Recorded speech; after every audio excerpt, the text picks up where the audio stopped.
बिस्मिल्लाहिर्रहमानिर्रहीम, अस्सलाम वालेकुम एवरीवन। आज हम इस वीडियो में डिस्कस करेंगे डिटेल में कि हम इंग्लिश लेक्चरर की तैयारी किस तरीके से कर सकते हैं।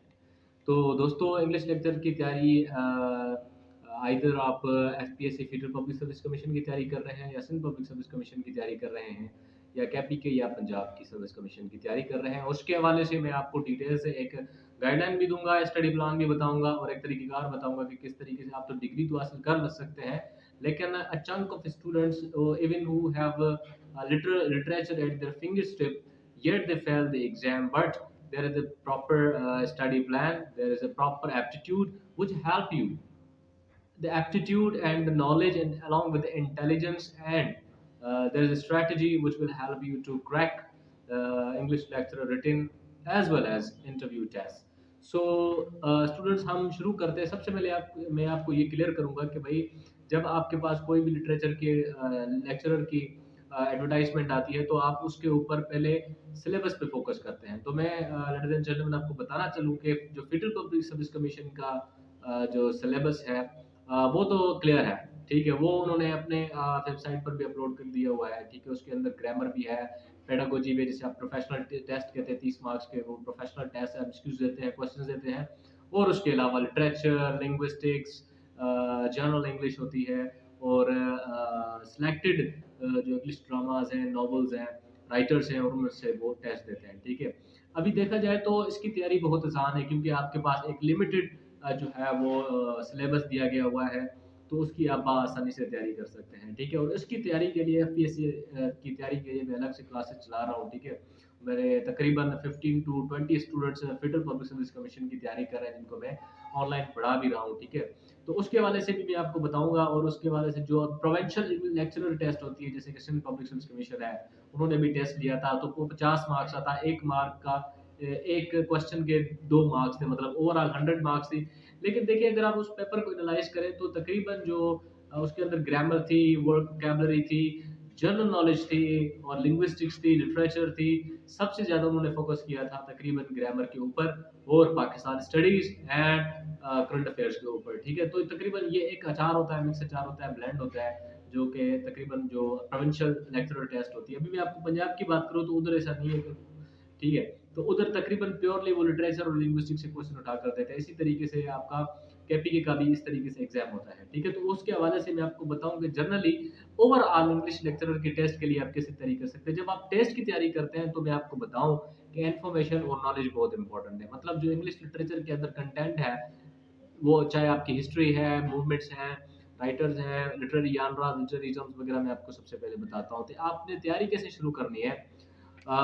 स्टडी प्लान ये है कि आप तकरीबन 20 दिन के अंदर आप सारी हिस्ट्री क्लियर करें। एंग्लो सेक्शन से लेकर आप पोस्ट मॉडर्निज्म जो हमारी एज चल रही है वहाँ तक पूरी की पूरी इंफॉर्मेशन, पूरी की पूरी जो है ना, वो मैग्नम ओपस है। मैग्नम ओपस किसे कहते हैं मैं आपको बताऊं, लिटरेरी या मास्टरपीसेस को कहते हैं। जैसे जोफ्रे चौसर का जो मास्टरपीस था यानी मैग्नम ओपस था, वो कैंटरबरी टेल्स था, ठीक है। एक राइटर की जो ऐसी क्लासिकल वर्क जो कि एज किसी भी एज में लिखी गई हो, हालांकि वो हर एज में मशहूर रहे, तो उसे हम मैग्नम ओपस कहते हैं, यानी कि क्लासिकल वर्क भी इसे कहते हैं, ठीक है। जैसे शेक्सपियर का हैमलेट भी कोट कर सकते हैं इस कॉन्टेक्स्ट में। तो हम इंग्लिश लिटरेचर की बात कर रहे हैं। देखें, जो तकरीबन 8-9 एजेस हैं जो बहुत इंपॉर्टेंट है, उसमें आपको बता देता हूँ किस पे आपने फोकस करना है। सबसे पहले आप तो एंग्लो सेक्शन, उसकी बेसिक इन्फॉर्मेशन है। ज़ाहिर है, आपको अगर बेसिक नहीं होगी तो आपका कुछ जो है वो गलने वाला नहीं है। तो बेसिक आपको इन्फॉर्मेशन एंग्लो सेक्शन की होनी चाहिए। दूसरी बात ये, जो फ्री चासर का कोई एक वर्क है, टेल ऑफ टू सिटीज, खास तौर पर जिसमें 29 कैरेक्टर्स थे उसके, ठीक है। तो आपने वो तकरीबन अच्छे तरीके से तैयार करने हैं, ठीक है।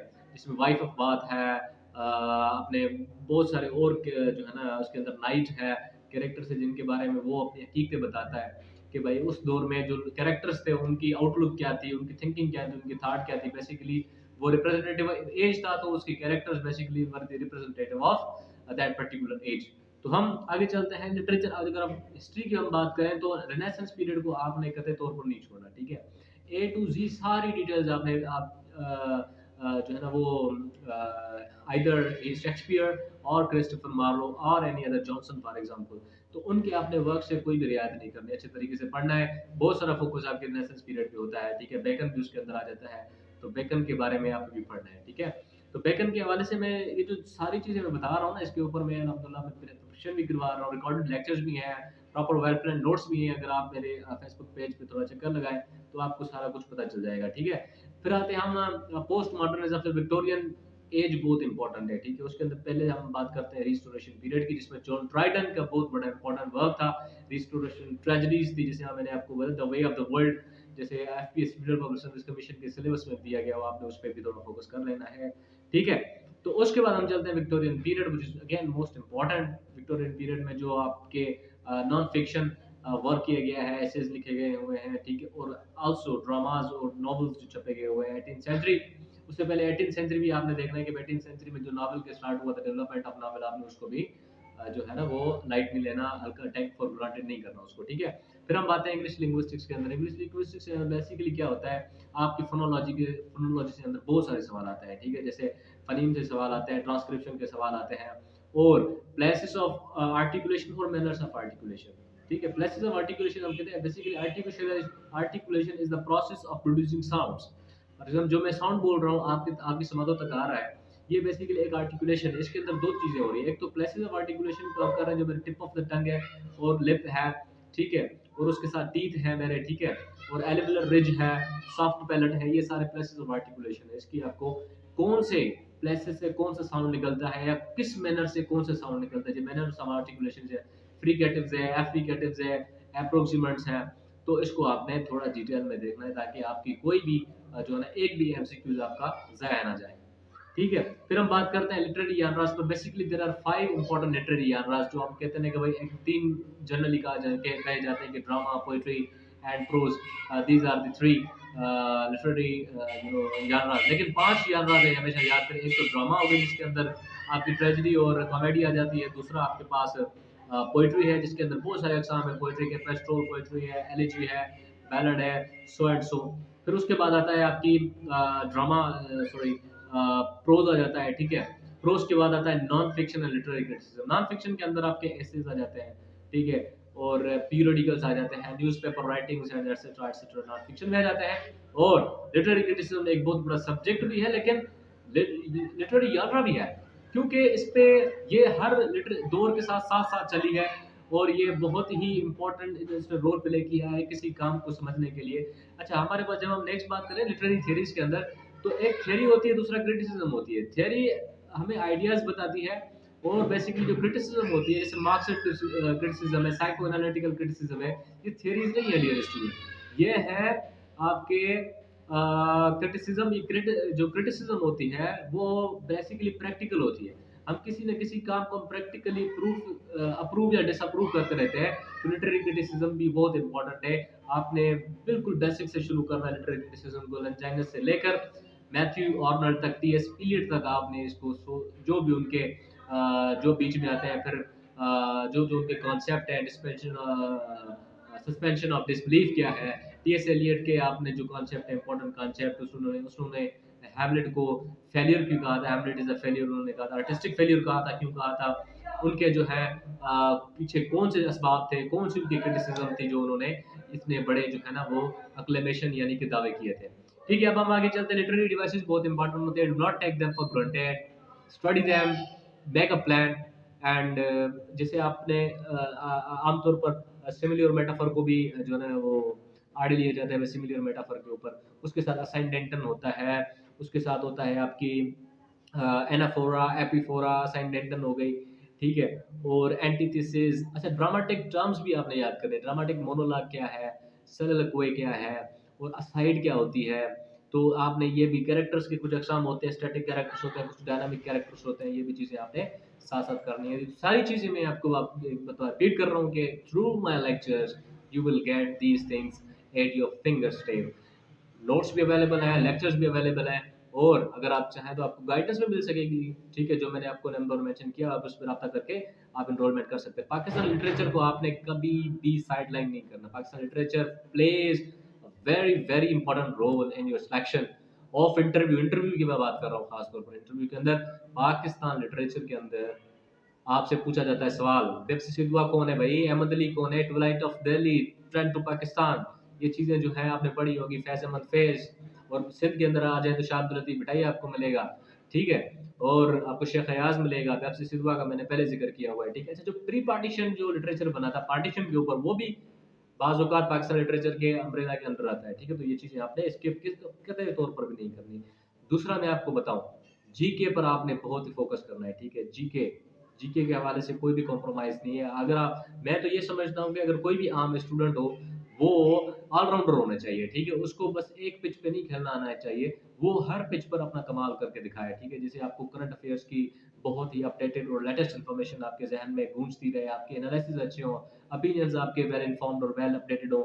उसके बाद करंट अफेयर्स मैंने आपको बताया कि भाई यूक्रेन और रशिया का क्या झगड़ा चल रहा है, क्यों सारे ममालिक तेल के ऊपर आकर अटक गए हैं और किस तरीके से मुसलमानों पर मज़ालिम हो रहे हैं। IMF, United nation, international court of justice कैसे काम कर रहे हैं, how do they affect developed as well as under developed countries, ठीक है? उनके रिलेशंस आपस में क्या है, ठीक है? कौन से बायलैटरल रिलेशंस, बड़ी-बड़ी organisations, SCO, Shanghai cooperation organisation क्या कर रही है, पाकिस्तान क्या कर रहा है दूसरे ममालिकों के साथ, वो तो आपको पता ही है, ठीक है?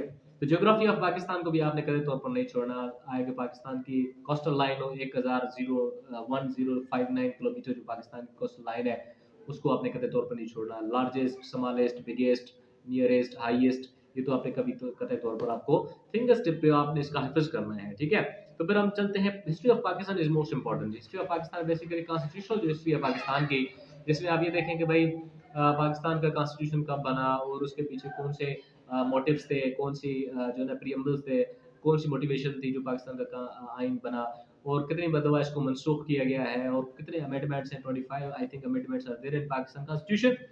कैश क्वेश्चंस होते हैं, कैश क्वेश्चंस भी आपने इंटरव्यू के लिए बहुत जब आप इंग्लिश लेक्चरर का इंटरव्यू देने जाते हैं तो कैश कैश क्वेश्चंस पूछते हैं कि भाई इंट्रोड्यूस योरसेल्फ।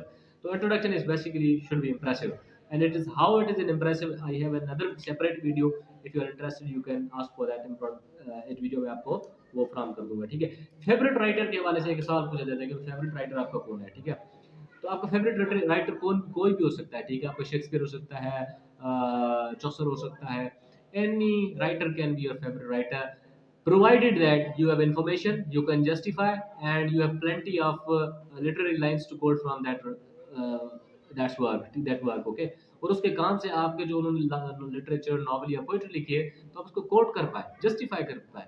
ऐसे आपने कोई हवा नहीं छोड़नी, हवा नहीं छोड़ना कि भाई चलो मैंने मेरा फेवरेट राइटर चलो भाई जो है वो बुकास्की है, अर्नेस्ट हेमिंग्वे है, but you can't justify his writings, his ideas, his philosophy, his meaning of life, his philosophy of life, तो वो बेकार की चीज़ है, ठीक है? अच्छा, एक सवाल पूछा जाता है why you want to become a lecturer, why we should hire you, उसके हवाले से भी एक और लेक्चर है, आप वो उसको अवेल कर सकते हैं, ठीक है? अभी एक आखिरी ऑप्शन, आखिरी ये चीज़ मैं आपको बता रहा हूँ कि जो आपके लिटरेचर के अंदर या तो आपकी टेस्ट हो या तो आपका इंटरव्यू हो, उसके अंदर एक पेडागोजी में से सवाल पूछे जाते हैं, ठीक है? पेडागोजी के हवाले से क्लासरूम मैनेजमेंट, क्लास के अंदर चैलेंजेस, टीचर का रोल, स्टूडेंट्स की जो रिस्पॉन्सिबिलिटी क्या होती है, ओवरऑल ओवरऑल मैनेजमेंट क्या करती है, अच्छा अप्रोचेस क्या होती हैं, आप अंग्रेजी किस तरीके से पढ़ाएँगे। एक तो होती हैं, 2 चीज़ें होती हैं, एक theory of English language origin होती है, वो अलग चीज़ है, डिंग डोंग थ्योरी है, पिंग पोंग थ्योरी है, हू थ्योरी है, ये अलग चीज़ें हैं। ये बेसिकली पूछते हैं आपकी अप्रोचेस टू टीचिंग इंग्लिश, जैसे हम कम्युनिकेटिव लैंग्वेज टीचिंग मेथड है, डायरेक्ट टीचिंग मेथड है, एक्लेक्टिक अप्रोच है, ये चीज़ें आपके फिंगर टिप्स में होना चाहिए। इस पे बेहतरीन के तरीन वीडियोज़ अवेलेबल हैं, if you are interested you can contact me to get those. अच्छा, उसके हवाले से एक और सवाल पूछा जाता है last but not the least कि भाई famous incidents of your life, or any event that change your life, or any memorable day of your life. तो इन चीज़ों पे आपने साइमल्टेनियसली काम करना है। So I hope these areas will strengthen your approach and strengthen your mentality and strengthen your preparation to appear in English lecture test or interview. So thank you so much. If you have any question, you can contact me on the given number. Thank you so much for watching. God bless you. Take care.